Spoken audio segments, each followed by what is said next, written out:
Um, I'm ready whenever you are.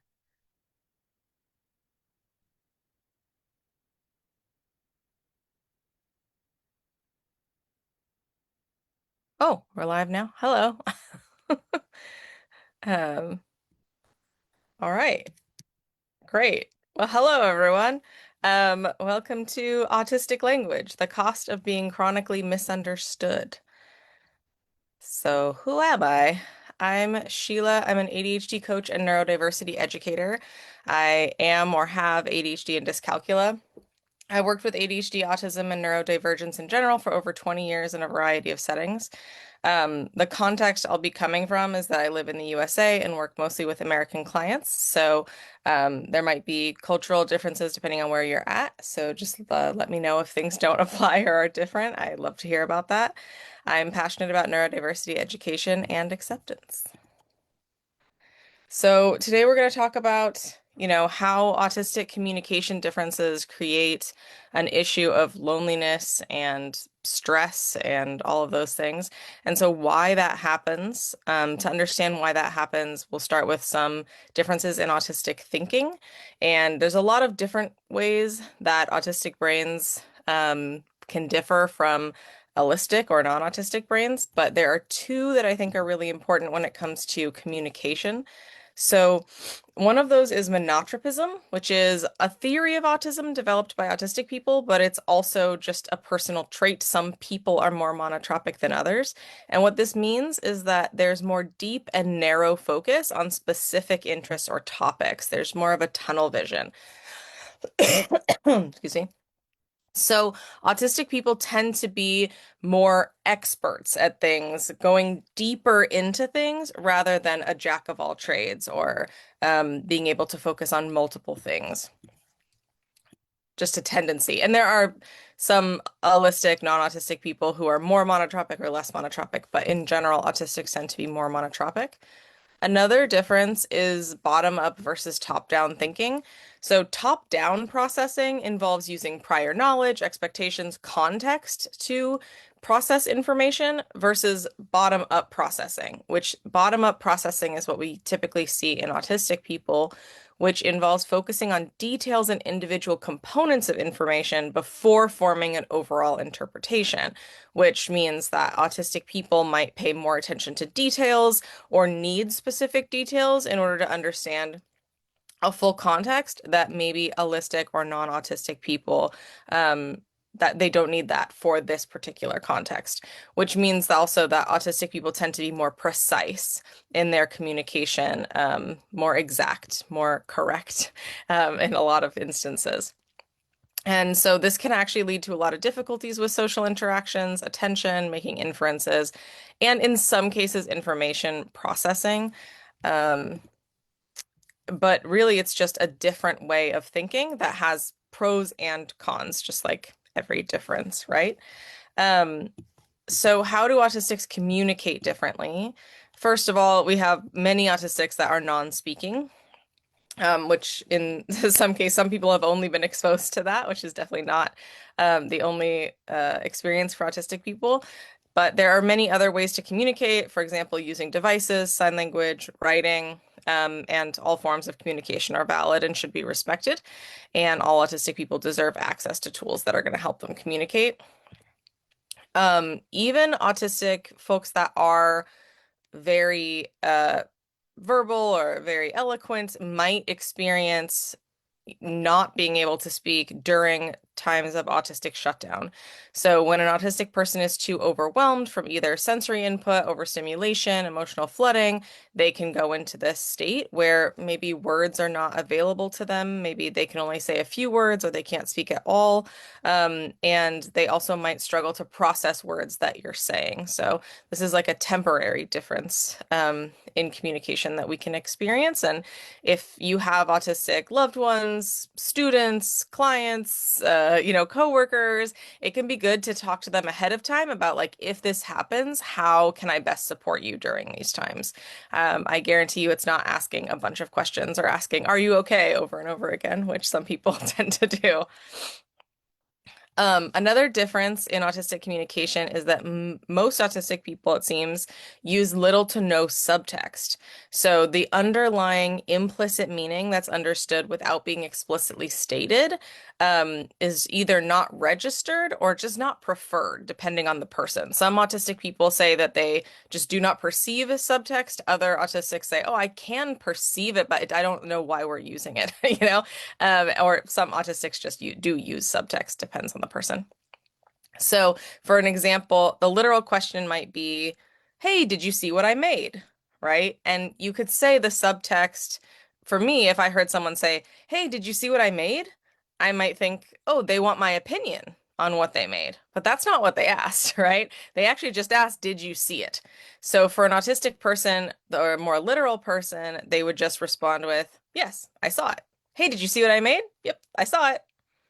Right? And then maybe there's more that happens after that. But if you were responding to the subtext, you might say, "Yeah, it looks great. I love the colors," right? And this can be a frustration for some autistic people where they're like, "Why are you reading into what I said? All I asked was, did you see it?" Right? And then an holistic person might answer, "It looks great. I love the colors." And you're like, "Okay, well, I can infer that you saw it, but that's not actually what I asked. I didn't ask if you liked it." That's a kind of a silly example, but this is something that can be a consistent frustration for a lot of autistic people, that they feel that allistic people, non-autistic people, are reading into what they're saying. They're hearing things that weren't said. And then allistic people are like, "Why didn't you give me the opinion?" Right? So there's just a difference in communication that can cause frustration with each other. Another difference in autistic communication can be tone and affect. So many autistic people don't express themselves in a way that people expect. Maybe their facial expressions or body language isn't matching what they're feeling. Maybe they're very excited, but they're having a flat affect. Or maybe they're just very confused about something and it comes off as anger. Things like that will happen a lot. And then that can make them be interpreted as aggressive or inappropriate. I hear from so many autistic people, like, "People always think I'm mad, but I'm not mad."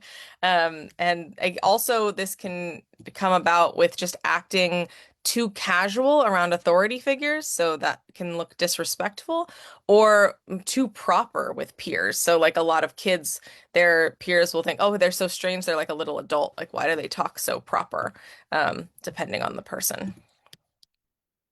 They also might, for autistic people, because of that bottom-up processing, they might need to ask questions that don't really make sense to holistic people. They're like, "This seems totally irrelevant. This seems like, why are you even asking this?" But for the autistic processing, they need those details. I mean, or it's much easier for them to process with those details. Autistic children will often get in trouble with parents or teachers for asking too many questions, or it'll seem like, "Oh, you're questioning my authority," as opposed to just that literal, "I just want to know the answer to this question." Um, and then in adulthood, they could be in trouble with bosses, friends, partners. "Why are you always questioning me? Why can't you ever just trust me?" It feels like a lack of trust, but really it's just a part of the processing. Um, and so the long-term effects of being misunderstood, because this is a difference in, sorry, I didn't mean to switch that yet. Um, Over time, these little differences in communication cause a chronic misunderstanding. Where what I hear from autistic people every day is, "I try so hard and people just are constantly misunderstanding me." And that can have serious effects on their lives and on their jobs, on their friendships. So I might hear autistic people say, "Why don't people just say what they mean?" Right? All of this, trying to decode all of this subtext is so exhausting. It's so confusing. I don't know why people don't just say what they mean. And meanwhile, I think I am saying what I mean, and I'm confusing people unintentionally. All holistic people are liars. I hear this a lot because if a lot of autistic people might perceive anything that's not an exact fact that you know as a lie. So that might, if you are trying to navigate the world and with that belief system, then it's going to feel like the world is malicious, that the world is dangerous, the world is untrustworthy because these holistics are all lying. When actually it's not lying, it's just a different way of communicating. Um, I work so hard to be as clear and direct as possible, but I'm always misunderstood. I don't think they want to understand me. It can feel like holistic people are purposefully not understanding. And that's because we're not taught as holistic people to um, to be aware of and respecting of autistic communication. And so the more that we know as non-autistic people, myself included in this, I've spent a lot of time trying to practice being aware of autistic communication. The more that I do that, the more that autistics around me are having an easier time communicating and are feeling more understood. But I have to do some of the work of decoding that they're usually doing. Another thing that I hear a lot is holistic people are chronically incurious. They hate questions. They clearly just don't want to learn because anytime an autistic person starts asking questions, holistic people might get uncomfortable because of that subtext that autistic people are not using. And also, unfortunately, I hear a lot, it's easier to just be alone than to just try and fail over and over to have friendships, which I hate to hear. And I think that that can be mitigated by an understanding of autistic communication. Um, so autistic loneliness, it pulled from a couple studies. There's a million of these, but just pulling from a couple so you can see autistic children experience loneliness more intensely and more frequently than their non-autistic counterparts, according to research. 43% of adolescents on the spectrum never got together with friends outside of school or organized activities. More than half never received phone calls from friends, and only half were invited to social activities by friends. Um, and there are several reasons to suspect that loneliness will persist across lifespan for autistic people. These numbers tend to even drop in adulthood. So if only half of autistic adolescents are getting phone calls from friends, much less than half of autistic adults are getting phone calls from friends and getting invited out. And few autistic adolescents and adults report having friendships or romantic relationships at all. I mean, in this study, there are many autistic people who have friendships and relationships that are very beautiful and healthy. But it is at a lower number, and a lot of that is this struggle with communication differences and lack of respect for autistic communication and understanding of autistic communication. Um, some long-term effects of this, of just being chronically misunderstood, being chronically lonely, feeling isolated. You might A lot of autistic people might feel that either they're foolish, like, well, I must be an idiot because I'm constantly confused about what people are saying, or they think everyone else is. Like, everyone else must be stupid because, like, I know what I'm talking about and they're just saying things that aren't there or perceiving things that aren't there. Like, what's wrong with people, right?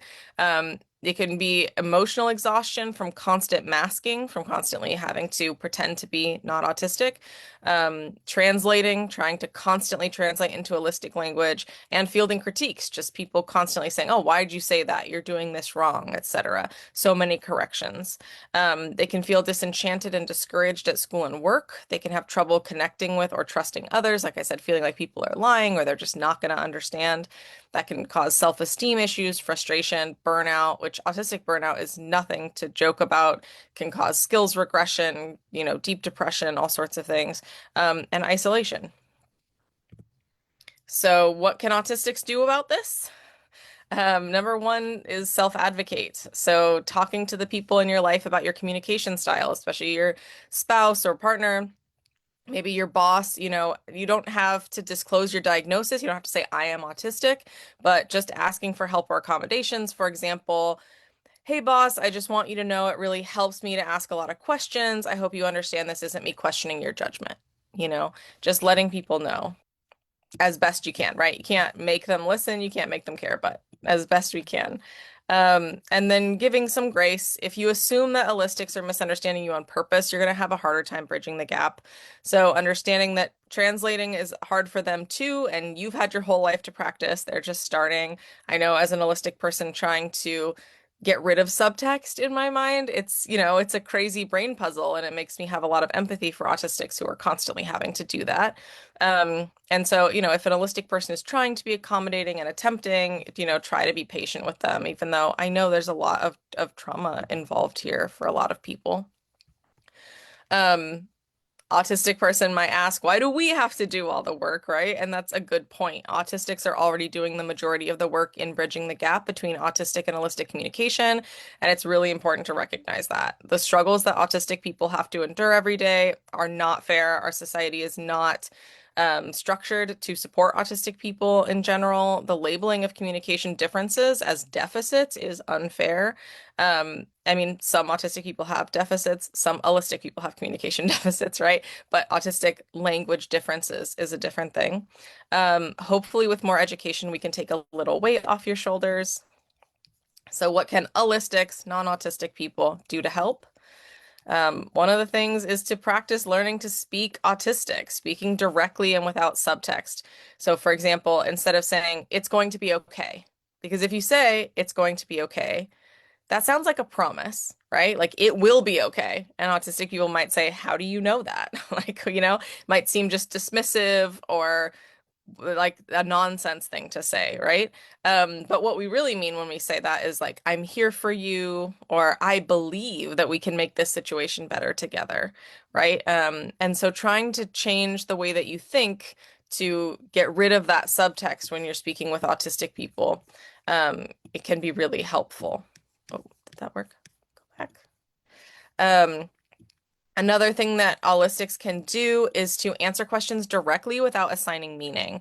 So when someone asks you a question, don't assume that they're questioning your authority or expertise, just answer the question, right? Also, try not to guess at why they're asking, simply answer the question literally. So for example, if a person asks, why are you doing it that way? You might interpret this as them saying like this is wrong, or like this seems like a bad way to do it. But a person who's literal, not a lot of autistic people will be just asking, I just want to know why we're doing this.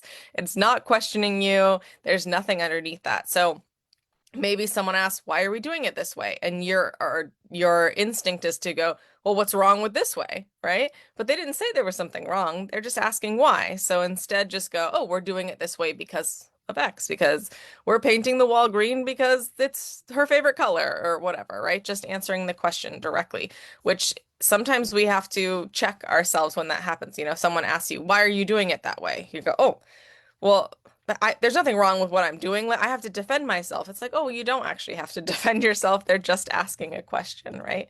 Um, Giving grace also. So asking for clarification before judging or assuming, giving people the benefit of the doubt. Remember, we don't always know if someone's autistic. Your coworker, your boss, your friend's sister, whatever might be autistic, and they don't necessarily want to tell you that. So just giving people the benefit of the doubt. Don't assume that a flat affect, like if someone isn't showing a lot of emotion, don't assume that that means that they're upset or being disrespectful. Um, you could ask, and don't assume subtext. If something feels like an attack, ask about intent. And if we can understand and accommodate, then we're going to make the world a safer and more welcoming place for autistics. And I feel very passionately that holistics need to take the time to understand and respect autistic communication, and that will decrease the negative effects of autistic people's mental health issues.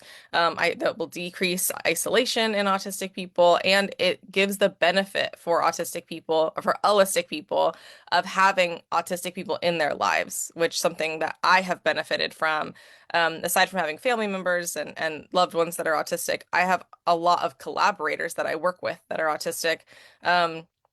And being able to have access to the way that their minds work and the benefits of their minds and their personalities and just who they are as people is such a boon in my life. It's such a good addition to my life that doing the work of translating sometimes is just absolutely worth it. And I want other holistic, non-autistic people to understand that even though it does feel like a little bit more work to be able to socialize with some autistic people, it is a work that is worth doing for their benefit and for your own. So thank you. And if you want to find me here are some places to find me. The end. And if there's any questions, I would love to take questions. I can't see anyone, so I'm not sure um, who's here, who's asking anything.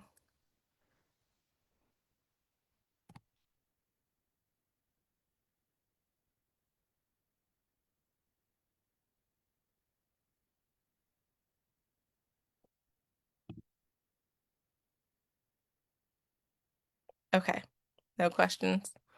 That's fine.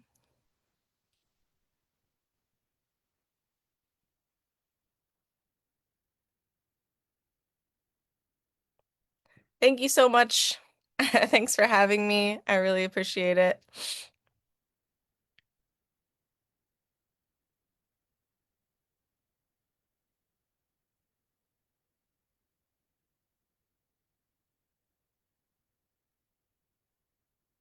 Okay. Bye, everybody. Do, do, do, do.